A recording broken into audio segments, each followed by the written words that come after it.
21 फरवरी विज्ञान साइंस का एकदम रियल पेपर। नमस्कार प्यारे बच्चों, स्वागत आप सभी का आपके अपने YouTube चैनल में। अगर आप राजस्थान बोर्ड कक्षा 10 के स्टूडेंट हैं और 21 फरवरी विज्ञान साइंस पेपर की आप तैयारी कर रहे हैं तो ये वीडियो आप सभी बच्चों के लिए स्पेशल है। वीडियो को आपको कंप्लीट देखना है। इस वीडियो के अंदर मैं आपको राजस्थान बोर्ड कक्षा 10 विज्ञान साइंस का एक ऐसा पेपर देने वाला हूं जो आपके 21 फरवरी को सेम टू सेम आने वाला है। अगर आपने एग्जाम से पहले इस कंप्लीट पेपर को आपने अच्छे से तैयार कर लिया तो 21 फरवरी को विज्ञान के पेपर में, साइंस के पेपर में पूरे 80 नंबर आप फोड़ सकते हैं। तो एग्जाम से पहले ये पेपर आपको अच्छे से तैयार करना है और इस वीडियो के अंदर ये पूरा पेपर मैं आपको विद सॉल्यूशन संपूर्ण हल इस वीडियो के अंदर देने वाला हूं। तो पूरा पेपर आप देख सकते हैं। सबसे पहले आपको पेपर में यहां पर QR कोड आपको दिया गया है और उसके बाद यहां पर आप देख सकते हैं नामांक है, आपके रोल नंबर है। तो इस वाले बॉक्स में, ये जो बॉक्स आपको दे रखा है, इस बॉक्स में आपको अपने रोल नंबर फिल करने हैं और क्वेश्चन बुकेट नंबर आप देख सकते हैं S236597। ये आपके साइंस का क्वेश्चन बुकेट नंबर है और साइंस पेपर का कोड आप देख सकते हैं S07। ये आपके साइंस पेपर का कोड है और साइंस के पेपर में आपको नंबर ऑफ क्वेश्चन दे रखे हैं आपके 20, यानी पेपर में कुल प्रश्नों की संख्या आपको 20 दी गई है और नंबर ऑफ प्रिंटेड पेज आपको 15 दिए गए हैं। माध्यमिक परीक्षा 2026 का ये पेपर है, आपके विज्ञान का पेपर है, साइंस का पेपर है जो आपके 21 फरवरी को होने वाला है। अगर आपने एग्जाम से पहले इस पूरे पेपर को आपने अच्छे से तैयार कर लिया तो विज्ञान के पेपर में 80 नंबर आप फोड़ सकते हैं। और समय है, जो टाइम है वो आपको 3 घंटे 15 मिनट दिए हैं। तो 3 घंटे 15 मिनट में विज्ञान साइंस का ये पूरा पेपर आपको हल करना है। पूर्णांक आप देख सकते हैं 80 नंबर का ये पेपर आपके होने वाला है। अगर आपको भी साइंस के पेपर में, विज्ञान के पेपर में 21 फरवरी को पूरे 80 नंबर फोड़ने हैं तो ये पूरा पेपर आपको अच्छे से तैयार करना है। पेपर को शुरू करने से पहले कुछ सामान्य निर्देश आपको दिए गए हैं। ये निर्देश आप देख सकते हैं। यहाँ पर पहला निर्देश आपको दिया गया है कि परीक्षार्थी सर्वप्रथम अपने प्रश्न पत्र पर नामांक रोल नंबर है वो अनिवार्यतः लिखें। और दूसरा निर्देश आपको दिया गया है कि सभी प्रश्न हल करने अनिवार्य हैं। और तीसरा निर्देश है कि प्रत्येक प्रश्न का उत्तर दी गई उत्तर पुस्तिका में लिखें। और 4 नंबर निर्देश है कि जिन प्रश्नों में आंतरिक खंड है उन सभी के उत्तर आपको एक साथ में लिखने हैं। और 5वां निर्देश है कि प्रश्न पत्र के हिंदी और अंग्रेजी रूपांतर में किसी प्रकार की त्रुटि, अंतर या विरोधाभास होने पर हिंदी भाषा के प्रश्नों को ही आपको सही मानना है। और 6वां निर्देश है आपके कि प्रश्न क्रमांक 14 से 20 में आपके आंतरिक विकल्प है। और ये पूरा पेपर आप देख सकते हैं। अगर आपने एग्जाम से पहले ये पूरा पेपर आपने अच्छे से तैयार कर लिया तो विज्ञान के पेपर में, साइंस के पेपर में आप 21 फरवरी को आप तहलका मचा कर आओगे। पूरा पेपर में आप पूरे 80 नंबर फोड़ कर आओगे। अगर आपने एग्जाम से पहले इस पूरे पेपर को तैयार कर लिया तो पेपर में सबसे पहले आपको खंड ए दे रखा है, सेक्शन ए दे रखा है जिसमें आपके प्रश्न संख्या 1 आपको दिया गया है बहुविकल्पीय प्रश्न यानी मल्टीपल चॉइस क्वेश्चन। और निम्न प्रश्नों के उत्तर का सही विकल्प चयन कर आपको उत्तर है वो उत्तर पुस्तिका में लिखना है। यानी मल्टीपल चॉइस क्वेश्चन आपको दिए गए हैं। Right the correct option of answer of the following questions in the answer book. और फर्स्ट जो क्वेश्चन है आपके बहुविकल्पीय प्रश्न, मल्टीपल चॉइस क्वेश्चन, तो इसमें टोटल 18 प्रश्न है और प्रत्येक प्रश्न आपके 1-1 नंबर का है। तो इसमें पहला प्रश्न आपको दिया गया है कि भोजन के पाचन में किस प्रकार की अभिक्रिया होती है। तो भोजन के पाचन में किस प्रकार की अभिक्रिया होती है तो इसमें ए ऑप्शन में दे रखा है आपके संयोजन अभिक्रिया, और बी ऑप्शन में दे रखा है आपको वियोजन अभिक्रिया, और सी ऑप्शन में दे रखा है आपको ऊष्माक्षेपी अभिक्रिया, और डी ऑप्शन में दे रखा है आपको ऊष्माशोषी अभिक्रिया। अभिक्रिया। तो भोजन के पाचन में किस प्रकार की अभिक्रिया होती है? ऊष्माक्षेपी अभिक्रिया होती है। तो इस प्रश्न का सही उत्तर आपके क्या होगा? ऑप्शन नंबर स होगा। भोजन के पाचन में किस प्रकार की अभिक्रिया होती है? ऊष्माक्षेपी अभिक्रिया होती है। तो इसमें स ऑप्शन आपका करेक्ट आंसर होगा और इंग्लिश मीडियम वाले स्टूडेंट को सी ऑप्शन करेक्ट करना है। उसके बाद में सेकंड क्वेश्चन है आपके कि जिंक की सल्फ्यूरिक अम्ल से क्रिया करने पर गैस अक्स बनती है। गैस अक्स का नाम क्या होगा? यानी जिंक है उसकी सल्फ्यूरिक अम्ल से अभिक्रिया कराने पर गैस अक्स बनती है। तो उस गैस अक्स का नाम आपको बताना है। तो उस गैस अक्स का नाम क्या होगा? तो इसमें भी आपको 4 ऑप्शन दिए गए हैं। ए ऑप्शन में दे रखा है आपको CO2 और बी ऑप्शन में दे रखा है आपको O2 और सी ऑप्शन में दे रखा है आपको H2 और डी ऑप्शन में दे रखा है आपको Cl2। तो इस प्रश्न का सही उत्तर आपके H2 होगा, यानी हाइड्रोजन गैस होगा। तो इस प्रश्न का सही उत्तर आपके ऑप्शन नंबर सी होगा और इंग्लिश मीडियम वाले स्टूडेंट है उनको सी ऑप्शन करना है। उसके बाद में तीसरा प्रश्न दे रखा है आपके कि खाद्य पदार्थों के डिब्बों पर किस धातु का लेप होता है? खाद्य पदार्थों के जो डिब्बे होते हैं, जो आपके बॉक्स होते हैं, उन पर किस धातु का लेप होता है? तो ए ऑप्शन में दे रखा है टिन, बी ऑप्शन में दे रखा है जिंक और सी ऑप्शन में दे रखा है मैग्नीशियम और डी ऑप्शन में दे रखा है सिल्वर। तो खाद्य पदार्थों के डिब्बों पर कौन सी धातु का लेप होता है? टिन धातु का लेप होता है। तो इसमें ए वाला जो ऑप्शन है वो आपका करेक्ट आंसर होगा और इंग्लिश मीडियम वाले स्टूडेंट को ए ऑप्शन करेक्ट करना है। उसके बाद में देखिए प्रश्न संख्या 4 आपको दे रखा है कि धातु अक्ष और टिन की मिश्र धातु क्या है? सोल्डर है। यानी एक तो धातु अक्ष है और इसके साथ में टिन है, इन दोनों धातुओं की मिश्र धातु है सोल्डर। आपको धातु अक्ष का नाम बताना है। तो ए ऑप्शन में दे रखा है जिंक, बी ऑप्शन में दे रखा है तांबा, सी ऑप्शन में दे रखा है सिल्वर और डी ऑप्शन में दे रखा है सीसा। तो इस प्रश्न का सही उत्तर आपके ऑप्शन नंबर डी होगा, सीसा। और इंग्लिश मीडियम वाले जो स्टूडेंट है उनको डी ऑप्शन करेक्ट करना है, लेड। ओके। और उसके बाद में देखिए प्रश्न संख्या 5 आपको दे रखा है कि ब्यूटेन में सहसंयोजी आबंधों की संख्या क्या होगी? तो ब्यूटेन है उसमें सहसंयोजी आबंधों की संख्या आपको बतानी है। ए ऑप्शन में दे रखा है 7, बी ऑप्शन में दे रखा है 13, सी ऑप्शन में दे रखा है 12 और डी ऑप्शन में दे रखा है 8। तो ब्यूटेन है उसमें सहसंयोजी आबंधों की संख्या क्या होगी? आपके 13 होगी। तो इस प्रश्न का सही उत्तर क्या होगा? आपके बी ऑप्शन होगा। और इंग्लिश मीडियम वाले जो स्टूडेंट है उनको यहाँ पर बी वाला जो ऑप्शन दे रखा है वो आपको टिक करना है। उसके बाद में प्रश्न संख्या 6 आपको दे रखा है कि एल्कोहल तथा कार्बोक्सिलिक अम्ल की परस्पर अभिक्रिया के फलस्वरूप जल के अतिरिक्त यौगिक बी बनता है। यौगिक बी का नाम क्या होगा? तो ए ऑप्शन में दे रखा है एस्टर, बी ऑप्शन में दे रखा है एथेनॉल, सी ऑप्शन में दे रखा है कीटोन और डी ऑप्शन में दे रखा है एल्डिहाइड। तो इस प्रश्न का सही उत्तर क्या होगा? आपके ए ऑप्शन होगा, एस्टर। ओके। और इंग्लिश मीडियम वाले जो स्टूडेंट है उनको ए ऑप्शन आपको टिक करना है, ए ऑप्शन आपको करेक्ट करना है। उसके बाद में प्रश्न संख्या 7 आपको दे रखा है कि थायराइड ग्रंथि से थायरोक्सिन के स्त्राव को बनाए रखने के लिए भोजन में किस तत्व की आवश्यकता होती है? तो थायराइड ग्रंथि से थायरोक्सिन के स्त्राव को बनाए रखने के लिए भोजन में कौन से तत्व की आवश्यकता होती है? ए ऑप्शन में आयोडीन, बी ऑप्शन में आपके आयरन, सी ऑप्शन में कैल्शियम और डी ऑप्शन में सल्फर। तो इस प्रश्न का सही उत्तर आपके ऑप्शन नंबर ए होगा, आयोडीन। उसके बाद में इंग्लिश मीडियम वाले जो स्टूडेंट हैं उनको यहाँ पर ए ऑप्शन करेक्ट करना है, टिक करना है। और प्रश्न संख्या 8 आपको दे रखा है कि पुष्पों के खिलने में कौन सा पादप हार्मोन सहायक है? तो पुष्पों के खिलने में कौन सा पादप हार्मोन सहायक है ये आपको बताना है।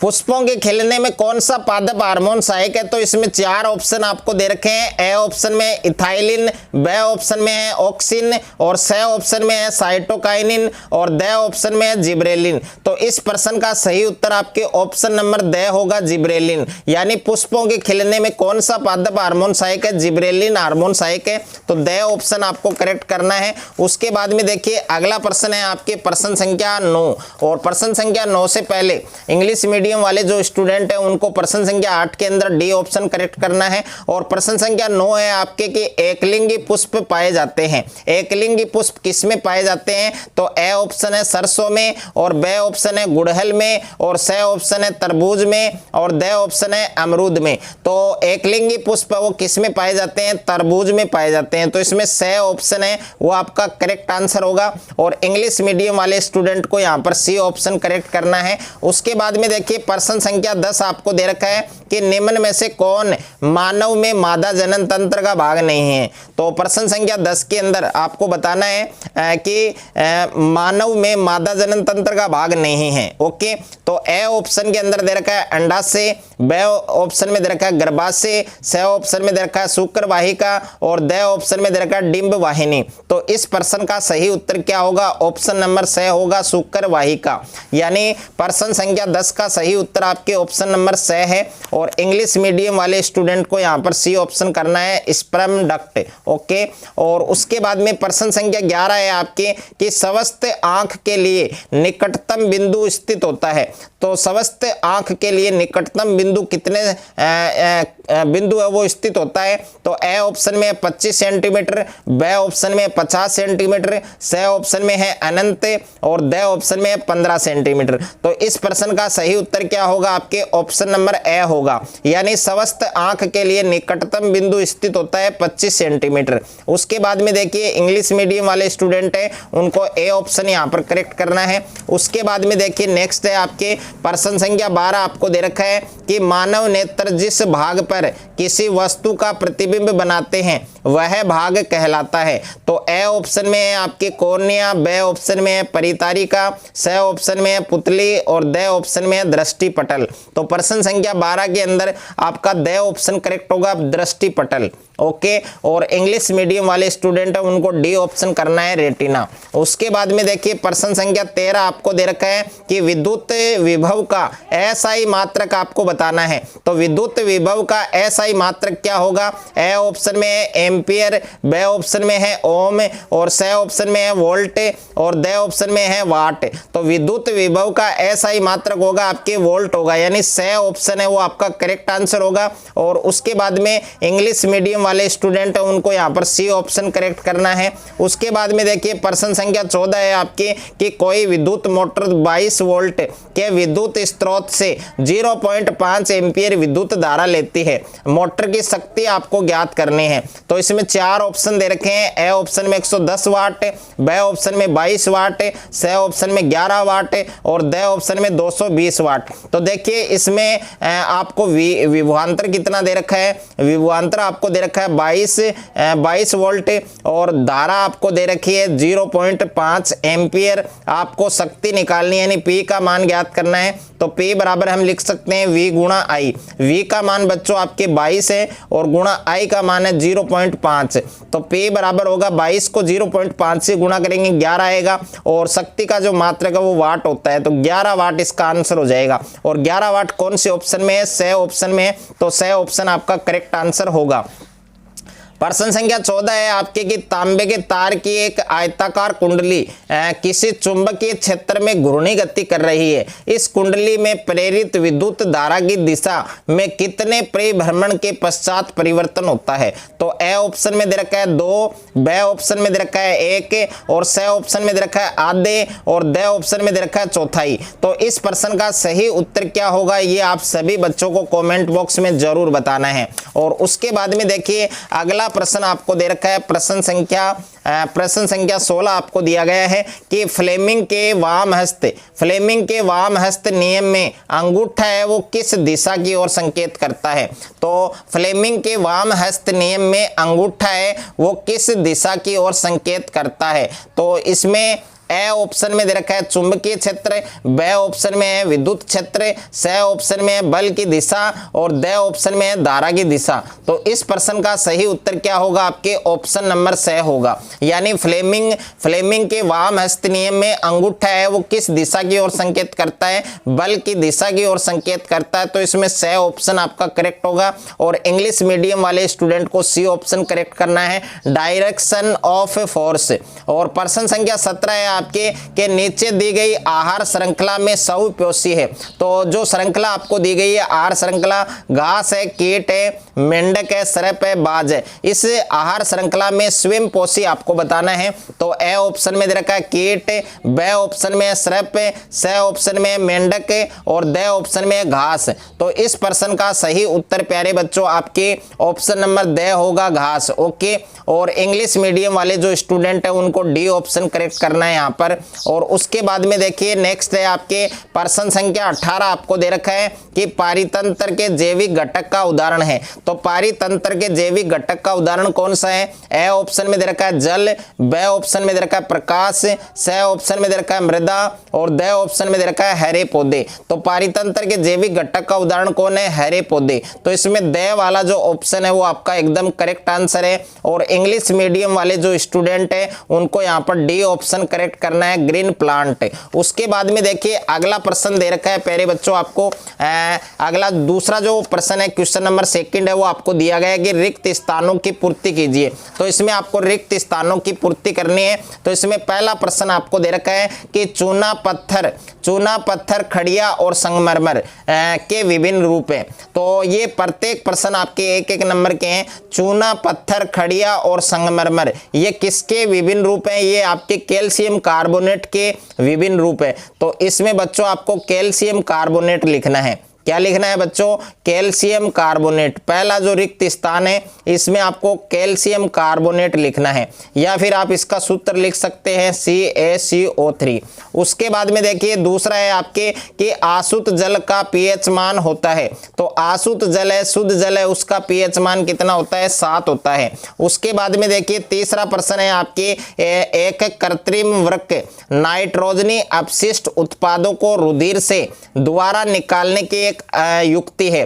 तो तीसरा जो रिक्त स्थान है इसमें आएगा आपके अपोहन। तीसरे रिक्त स्थान में आपको क्या फिल करना है? अपोहन फिल करना है। उसके बाद में 4 नंबर प्रश्न दे रखा है आपको कि प्रकाश संश्लेषण की क्रिया का मुख्य उत्पाद है और इसके उपोत्पाद जल और ऑक्सीजन है। तो प्रकाश संश्लेषण की क्रिया का मुख्य उत्पाद क्या है? ग्लूकोज है। क्या है बच्चों? ग्लूकोज। तो इसमें आपको ग्लूकोज लिखना है, या आप ग्लूकोज का सूत्र लिख सकते हैं C6H12O6, ये सूत्र भी लिख सकते हैं आप।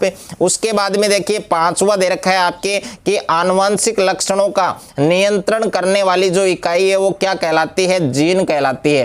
तो इस रिक्त स्थान में आपको जीन लिखना है। और प्रश्न संख्या 16 या प्रश्न संख्या 6 आपके कि पुरुषों में लैंगिक गुणसूत्र होते हैं। तो जो पुरुष हैं, जो नर है, उनमें लैंगिक गुणसूत्र क्या होते हैं? XY होते हैं। और मादा में क्या होते हैं? स्त्री में क्या होते हैं? XX। ये आपको याद रखना है। उसके बाद में देखिए तीसरा प्रश्न है आपके अति लघुतरात्मक प्रश्न, और प्रश्नों का उत्तर आपको एक शब्द में या एक पंक्ति में देना है। और प्रत्येक प्रश्न आपके एक एक नंबर के हैं। तो ये very short answer type question है। और answer the question in 1 word और इन 1 लाइन। उसके बाद में देखिए पहला प्रश्न आपको दे रखा है कि बुझे हुए चूने के निर्माण की रासायनिक अभिक्रिया लिखनी है। तो बुझे हुए चूने के निर्माण की रासायनिक अभिक्रिया आपको लिखनी है। और दूसरा क्वेश्चन है आपके कि हमारा शरीर किस pH प्रास के बीच कार्य करता है। तो हमारा शरीर है वो हमारा जो शरीर है वो किस pH प्रास के बीच कार्य करता है, वर्क करता है। तो ये आपको बताना है। उसके बाद में प्यारे बच्चों अगला जो प्रश्न दे रखा है आपके प्रश्न संख्या 3 आपको दिया गया है कि पित्तल मिश्र धातु के प्रमुख घटक कौन कौन होते हैं। तो पित्तल मिश्र धातु के प्रमुख घटक है, एक तो प्यारे बच्चों तांबा है, आपके कॉपर है। तो इसमें आप लिख सकते हैं तांबा। ओके, एक तो तांबा है और दूसरा क्या है आपके? जस्ता। उसके बाद में देखिए 4 नंबर प्रश्न है कि इंसुलिन हार्मोन स्त्रावित करने वाली ग्रंथि का नाम लिखना है। तो इंसुलिन हार्मोन स्त्रावित करने वाली ग्रंथि का नाम क्या है आपके? अग्नाशय। कौन सी ग्रंथि है? अग्नाशय ग्रंथि है जो इंसुलिन हार्मोन स्त्रावित करती है। और उसके बाद में 5वां प्रश्न है आपके कि मस्तिष्क का कौन सा भाग शरीर की स्थिति तथा संतुलन का अनुरक्षण करता है। तो इसका आंसर आप सभी बच्चों को कमेंट बॉक्स में देना है। और उसके बाद में देखिए प्रश्न संख्या 6 आपके कि एक संकर संकरण में F2PD का लक्षण प्रारूप अनुपात आपको लिखना है।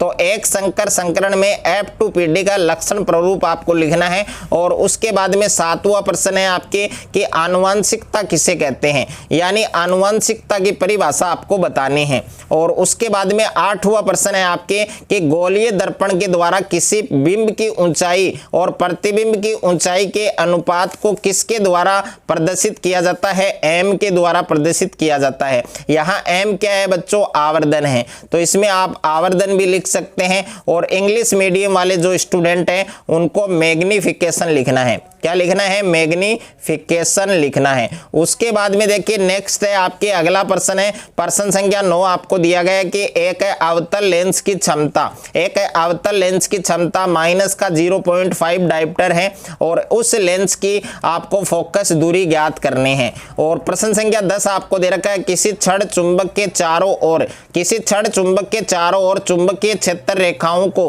प्रदर्शित करने के लिए आपको चित्र बनाना है। और प्रश्न संख्या 11 है आपकी यांत्रिक ऊर्जा को विद्युत ऊर्जा में बदलने वाली युक्ति का नाम लिखिए। तो यांत्रिक ऊर्जा को विद्युत ऊर्जा में बदलने वाली युक्ति का नाम आपको बताना है। इस क्वेश्चन का करेक्ट आंसर आप सभी बच्चों को कमेंट बॉक्स में बताना है। उसके बाद में देखिए प्रश्न संख्या 12 आपको दे रखा है कि वायुमंडल में ओजोन की मात्रा में तीव्रता से गिरावट का मुख्य कारक क्या है, CFC। तो इसमें आप लिख लेना CFC, जिसको हम क्लोरोफ्लोरोकार्बन भी कहते हैं और फ्रियोन भी कहते हैं। उसके बाद में देखिए प्यारे बच्चों खंड ब आपको दिया गया है, सेक्शन बी आपको दिया गया है। और सेक्शन बी के अंदर आपके सभी प्रश्न आपको लघु उत्तरात्मक प्रश्न दिए गए हैं, शॉर्ट आंसर टाइप क्वेश्चन दिए गए हैं। प्रत्येक क्वेश्चन आपके 2-2 नंबर के हैं। तो यहाँ पर प्रश्न संख्या 4 है आपके कि सक्रियता श्रेणी किसे कहते हैं, इसकी एक उपयोगिता लिखिए। तो सक्रियता श्रेणी की परिभाषा बतानी है और इसकी एक उपयोगिता बतानी है। और 5वां प्रश्न है CNG का पूरा नाम लिखिए और इसके प्रमुख घटक की इलेक्ट्रॉन बिंदु संरचना है वो आपको बनानी है। तो CNG का पूरा नाम लिखना है और CNG का प्रमुख घटक कौन होता है उसकी इलेक्ट्रॉन बिंदु संरचना आपको लिखनी है। 6वां प्रश्न है आपके कि प्रकाश संश्लेषण के दौरान होने वाली 2 घटनाएं लिखिए। तो प्रकाश संश्लेषण के दौरान होने वाली घटनाएं आपको लिखनी है। और 7वां प्रश्न है आपके मानव मस्तिष्क का नामांकित चित्र बनाइए। तो इसमें मानव मस्तिष्क का नामांकित चित्र बनाना है। और अगला प्रश्न है आपके 8वां प्रश्न है कि कायिक प्रवर्धन किसे कहते हैं। तो कायिक प्रवर्धन किसे कहा गया है। और 9वां प्रश्न है कि अवतल दर्पण के मुख्य फोकस को परिभाषित कीजिए। तो अवतल दर्पण के मुख्य फोकस को आपको परिभाषित करना है। उसके बाद में प्यारे बच्चों प्रश्न संख्या 10 आपको दिया गया है कि अंतरिक्ष यात्री को आकाश काला प्रतीत क्यों होता है। तो अंतरिक्ष यात्री है उनको आकाश काला क्यों प्रतीत होता है यह आपको बताना है।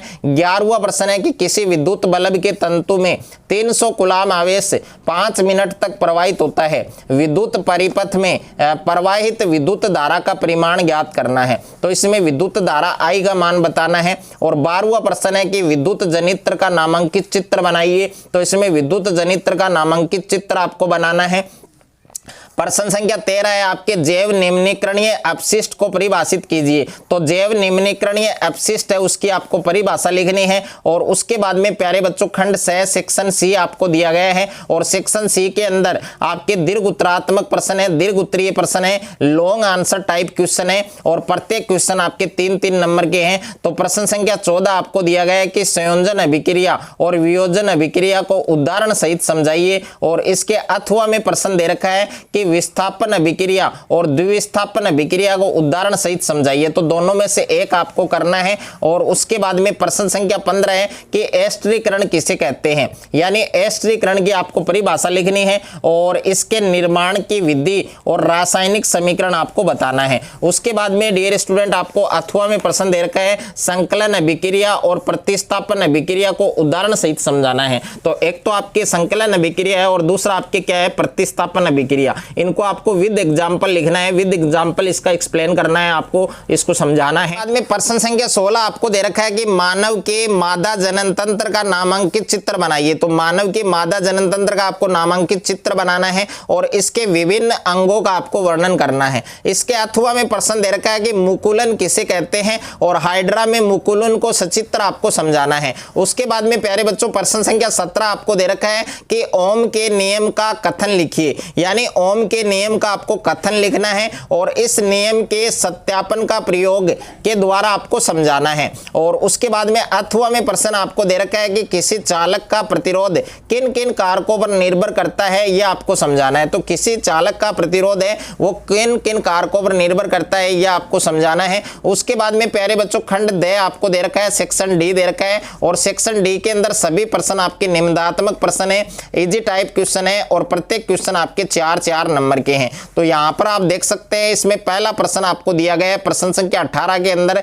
ए ऑप्शन में दे रखा है पीएच स्केल क्या है, यानी पीएच स्केल को आपको परिभाषित करना है। और दूसरा बे ऑप्शन में दे रखा है दैनिक जीवन में पीएच का महत्व है आपको बताना है। तो दैनिक जीवन में पीएच का क्या महत्व होता है, तो ये दोनों प्रश्न आपके 2-2 नंबर के हैं, तो टोटल 4 नंबर का ये प्रश्न है। उसके बाद में देखिए इसके अथवा में प्रश्न आपको दिया गया है कि प्लास्टर ऑफ पेरिस का रासायनिक सूत्र और इसकी जल के साथ अभिक्रिया, रासायनिक अभिक्रिया आपको लिखनी है और इसके 2 उपयोग आपको बताने हैं। उसके बाद में प्रश्न संख्या 19 है आपके कि लसिका किसे कहते हैं, इसमें आपको लसिका की परिभाषा लिखनी है। और दूसरा प्रश्न है मनुष्य के उत्सर्जन तंत्र का नामांकित चित्र बनाइए, इसमें प्यारे बच्चों मनुष्य के उत्सर्जन तंत्र का नामांकित चित्र आपको बनाना है। और तीसरा प्रश्न है दोहरा परिसंचरण से आप क्या समझते हैं, तो दोहरा परिसंचरण है वो क्या होता है, इससे आपका क्या अभिप्राय है, इससे आप क्या समझते हैं। और इसके अथवा में प्रश्न दे रखा है, इसमें पहला प्रश्न है कि रक्त दाब क्या है, यानी ब्लड प्रेशर क्या है। और दूसरा प्रश्न है